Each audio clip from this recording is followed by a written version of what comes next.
Good afternoon, everybody. Before Jay takes some of your questions, I want to provide a brief update on our efforts to address the ongoing crisis in Ukraine.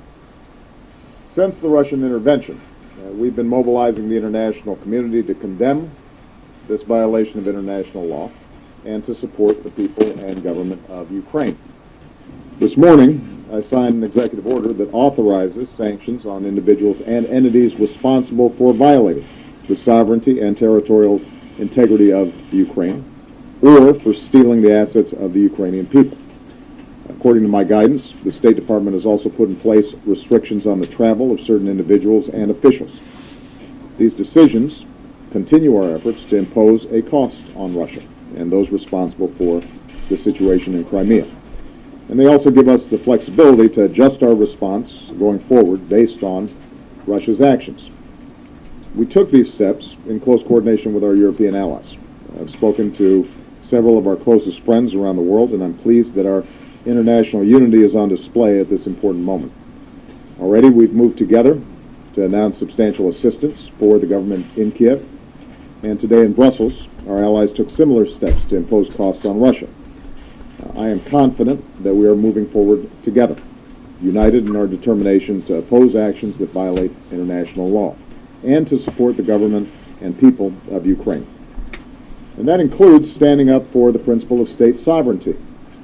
The proposed referendum on the future of Crimea would violate the Ukrainian Constitution and violate international law. Any discussion about the future of Ukraine must include the legitimate government of Ukraine. In 2014, we are well beyond the days when borders can be redrawn over the heads of democratic leaders. While we take these steps, I want to be clear that there is also a way to resolve this crisis that respects the interests of the Russian Federation, as well as the Ukrainian people. Let international monitors into all of Ukraine, including Crimea, to ensure the rights of all Ukrainians are being respected, including ethnic Russians. Begin consultations between the government of Russia and Ukraine with the participation of the international community. Russia would maintain its basing rights in Crimea, provided that it abides by its agreements and respects Ukraine's sovereignty and territorial integrity. And the world should support the people of Ukraine as they move to elections in May. That's the path of de-escalation. And Secretary Kerry is engaged in discussions with all of the relevant parties, including Russia and Ukraine, to pursue that path. But if this violation of international law continues, the resolve of the United States and our allies and the international community will remain firm. Meanwhile, we've taken steps to reaffirm our commitment to the security and democracy of our allies in Eastern Europe and to support the people of Ukraine. One last point. There's been a lot of talk in Congress about these issues. Today, once again, I'm calling on Congress to follow up on these words with action, specifically to support the IMF's capacity to lend resources to Ukraine and to provide American assistance for the Ukrainian government so that they can weather this storm and stabilize their economy, make needed reforms, deliver for their people, all of which will provide a smoother pathway for the elections that have already been scheduled in May. Today, the world can see that the United States is united with our allies and partners in upholding international law and pursuing a just outcome that advances global security and the future that the Ukrainian people deserve. That's what we're going to continue to do in the days to come until we have seen a resolution to this crisis. Thanks very much, and Jay and Ben and others will be happy to take your questions.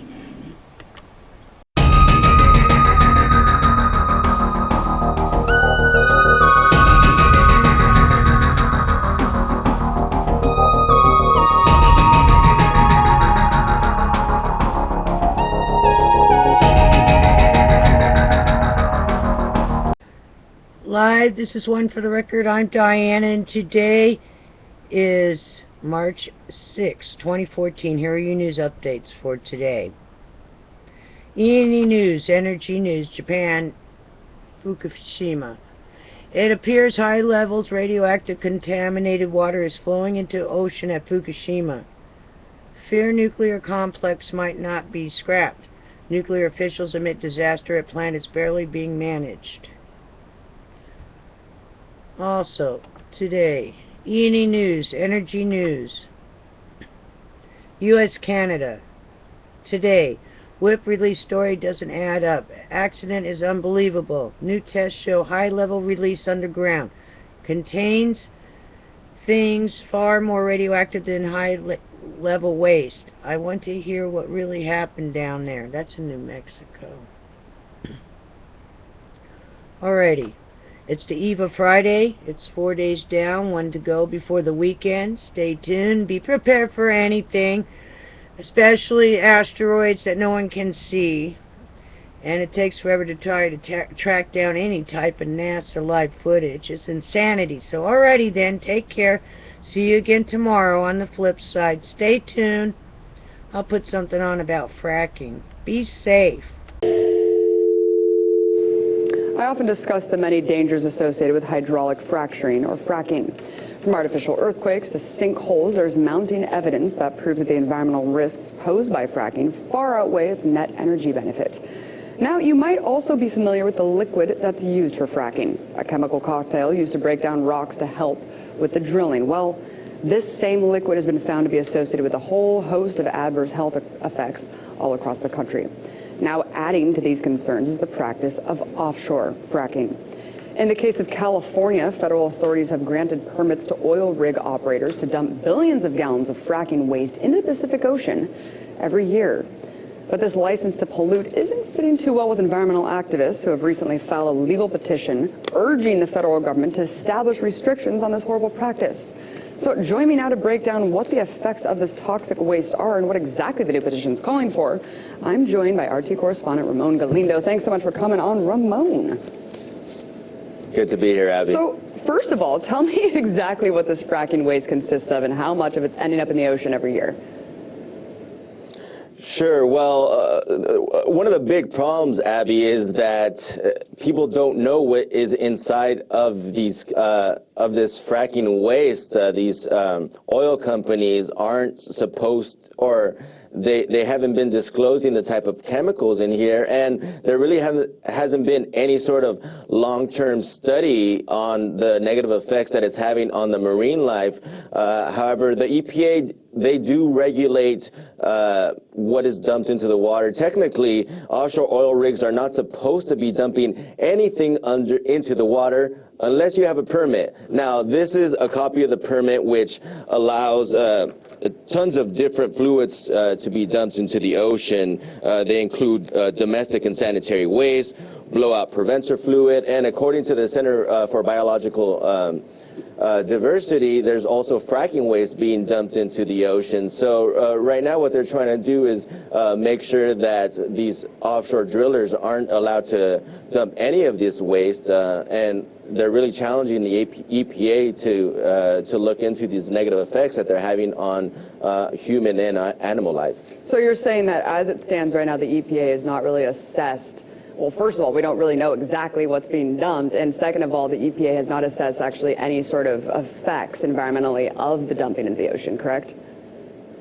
Right. Well, the reports are that offshore fracking has been going on for decades, but really this disposal has been going on under the radar. It wasn't even really up until the last couple of years that journalists uncovered that this was going on, that environmentalists and regulators have really taken a close look at this. I mean, California regulators were taken aback at the fact that any of this was going on in the very environmentally sensitive Santa Barbara channel there. Now, there are limits to the type of things that are dumped off of these offshore oil rigs. You can't dump oil, you can't dump diesel, and even the fracking fluid that is dumped does have to be treated, and it goes under strict monitoring. If it's under a certain toxicity level, it is allowed, but if it's too toxic, then it does have to be dumped. It is not allowed to be dumped into the ocean. Well, I'll tell you, Roman, I don't really trust even what they say is, you know, just toxic enough to dump. But I mean, really quickly explain how it works, because I think we know about offshore drilling, I guess, for oil, but I've never even heard of offshore fracking. Right, it's a relatively new thing. fracking's been going on for a few decades. This offshore fracking, according to the American Petroleum Institute, started during the 90s, and really it takes a lot more sand. They say that it's better because it uses less water, but at the end of the day, they're dumping a lot of the waste right back into the ocean, so that really brings up a lot of new questions as to what sort of harm is being done. And that's why these environmental groups are really taking a closer look and challenging the EPA to look into these harmful effects. So right now, just go over this one more time with me. I'm sorry, I'm a little bit confused. So right now, what agreement does the government have with these companies to legally dump this waste in the ocean? Right now, the EPA, they have these contracts that exempt them from the Safe Drinking Water Act, because the Safe Drinking Water Act, or the Safe Water Act, excuse me, doesn't allow for any dumping. But if you get an exemption, then you get to dump certain fluids that are approved. This fracking waste is one of them, but it does have to meet a certain toxicity level. Mm-hmm. And they have set this limit according to the analysis from the Center of Biological Diversity that says that they can dump up to 9 billion gallons of this waste every year. Wonderful. That's extremely comforting. You know, Ramon, I guess the next question is, why dump it in the ocean? I mean, is there really nothing else that can be done with the liquid waste here? Right. Well, it does seem like a very poor place to put it, but when you think about the alternative, it's equally as dangerous. If it is too toxic to dump into the ocean, then it has to be shipped onshore and put into injection wells. Now, these injection wells are really a source of great controversy because it's been linked to contamination of water systems. A lot of proponents of fracking say that it is a safe practice and that it hasn't been the drilling technique itself hasn't been proven to be dangerous to the environment. However, several studies, including government studies, have proven that these injection wells are very dangerous to water systems. What a nightmare. Well, you know, you're in LA. The Los Angeles City Council recently voted in favor of a moratorium on fracking. I mean, that's pretty huge. Can you tell us about the circumstances that led up to this vote? And do you think the decision will make a larger impact outside of just LA? Sure. Well, there were activists that were really celebrating, but at the same time, they're very cautious. What happened last week is that the City Council unanimously voted to move forward with a moratorium on fracking here in Los Angeles. Los Angeles is home to the largest urban oil fields in the United States, and so now the city attorney has to come up with an ordinance that would completely prohibit the practice here in Los Angeles. But we have to remember that it doesn't prohibit it in the surrounding communities where fracking still happens. And there are several other counties here in California that still use the practice. In the last year, there was an attempt to completely ban fracking throughout the state of California, but the energy lobby, along with lawmakers here, are still very much in favor of exploiting our oil and gas resources, whether it's on land or whether it's in the water. So they did pass a law which requires oil companies to report where they're drilling and to report some of the chemicals, but it really doesn't go far enough, according to some activists who say that the legislation was watered way down compared to when they wanted to ban fracking completely. And of course, Jerry Brown is very big proponent of fracking. I mean, let's really quickly talk about the petition. What are they hoping to achieve with it, and what are the next steps? We have about a minute left. Sure. Well, under this petition that was filed by the Center of Biological Diversity, they're trying to get the EPA to either amend or completely revoke this contract, which allows these offshore oil rigs, there's 23 of them out there in the Santa Barbara Channel, which are allowed to dump these fluids out into the ocean. So it's up to the EPA. There are provisions in the contract that say that if it is found to be harmful to human or to animal life, that they can revoke these contracts. So they're really challenging the EPA to take a look at it. I called the EPA to get their response and to ask them where they got this number that it's allowable to dump 9 billion gallons of waste into the ocean. I'm still waiting to hear back from them, and the center's still waiting to hear back from them as well. Thank you so much, Ramon Galindo. Appreciate it. You bet. Hydraulic fracturing or fracking has caused heated debate on land, and now opponents of fracking are taking their fight to the Pacific Ocean. Environmentalists have filed a legal petition with the EPA in hopes of preventing oil companies from dumping fracking fluid into the ocean. The Center for Biological Diversity this week filed a petition with the EPA, the Environmental Protection Agency, to either modify or revoke a permit that the EPA recently revised, and this permit is a pollution discharge permit. Currently, oil producers in federal waters can dump up to 9 billion gallons of wastewater into the ocean every year. These are oil platforms that are operating in the Santa Barbara Channel off our coast. It's the site of some of the richest wildlife habitat on our coast. Fracking is an extraction method which involves injecting water, sand, and chemicals into undersea shale and sand formations. Some of the fluid is treated and then dumped into the ocean. We don't know what's in this mix, and that's one of the big problems. There is some information from other wells offshore in California that have used chemicals like Exide. This is a carcinogen that is also an ecological hazard. The oil industry maintains that hydraulic fracturing is safe, saying that it has been done millions of times on land. An investigation by Truthout helped shed light on fracking off the California coast. Because more fracking could happen in the future as oil and gas development continues in the Monterey Shale, environmentalists are worried that this sets a bad precedent. The Monterey Shale runs from Los Angeles to San Francisco and may hold billions of barrels of hard-to-reach oil. The industry argues that new oil and gas exploration will help the economy, but environmental groups don't think it's worth the risk. By convincing the EPA to stop this discharge, this dumping of fracking chemicals into our ocean here in California, we may be able to have a national impact. Many policymakers in California remain in favor of exploiting the state's oil and gas reserves, whether it's onshore or offshore. Till that changes, environmentalists will keep fighting to keep the fracking fluid out of the water.